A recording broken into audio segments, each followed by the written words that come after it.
आपके सिवा।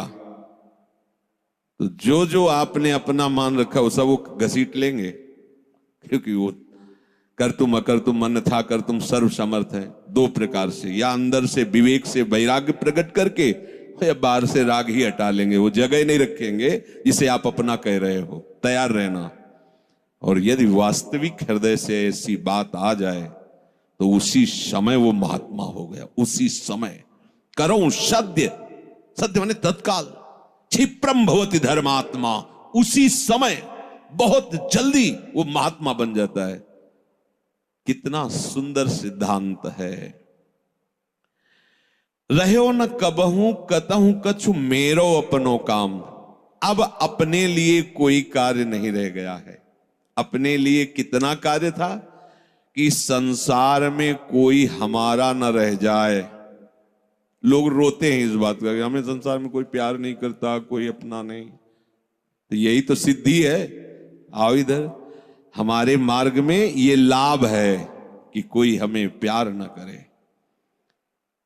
भर्तृहरि जी ने भगवान शंकर जब प्रसन्न हुए, प्रकट हुए, तो वरदान मांगा कि कभी कोई सम्मान से मुझे एक टुकड़ा भी न दे, क्योंकि ये सम्मान, ये प्यार प्रभु से विमुख कर देता है।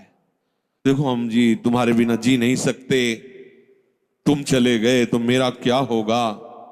अब वो उसकी बात में ही समझो तुम्हें कितना प्यार कर रहा है। वो क्या कह रहा है?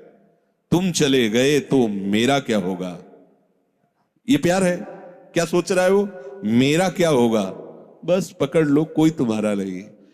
कोई तुम्हें जो बहुत प्यार करता हो उसकी बात सुनना, उसमें आप अगर विवेक जागृत है तो उसमें गंध मिलेगी केवल स्वार्थ की, केवल स्वार्थ की। कहीं किसी कोने में तुम्हें प्यार नहीं मिलेगा। पूरी प्यार की जो स्वांग भरी वृत्ति है उसमें केवल स्वार्थ नृत्य कर रहा होगा, केवल वासना नृत्य कर रही होगी, केवल कामना का तांडव होगा। बस विवेक से देखना।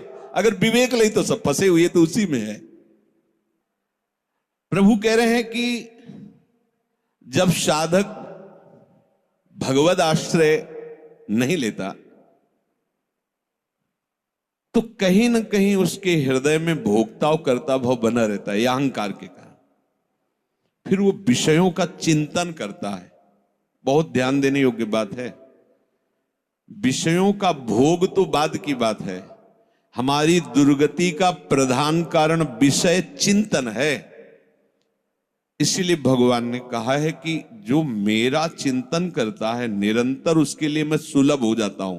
अनन्य चेता सततम यो माम स्मरति नित्य साहा तस्याहम सुलभा पार्थ। मैं उसके लिए सुलभ हो जाता हूं। अब यहां ध्यान देना है कि विषय क्रिया नहीं हुई, लेकिन केवल चिंतन आपके हृदय को बर्बाद कर देगा। इसीलिए कहा गया कि एक क्षण भी भगवत चिंतन छूटा तो हानि हो गई। ऐसे संस्कार गलत अंदर डाल देगा, वो जलाते रहेंगे। मन जो है ना, ऐसी स्थिति पैदा कर देगा कि ये ज्ञान विज्ञान आपकी समझ में ही नहीं आएगा। ध्यायतु विषयान पुंसः। प्रभु का आश्रय ना लेने के कारण, प्रभु के परायण ना होने के कारण, निरंतर भगवत चिंतन ना होने के कारण जो अंतर होता है वो विषय चिंतन होता है। ध्यान देना। दीर्घकाल निरंतर सत्कार सेवितो दृढ़ भूमि।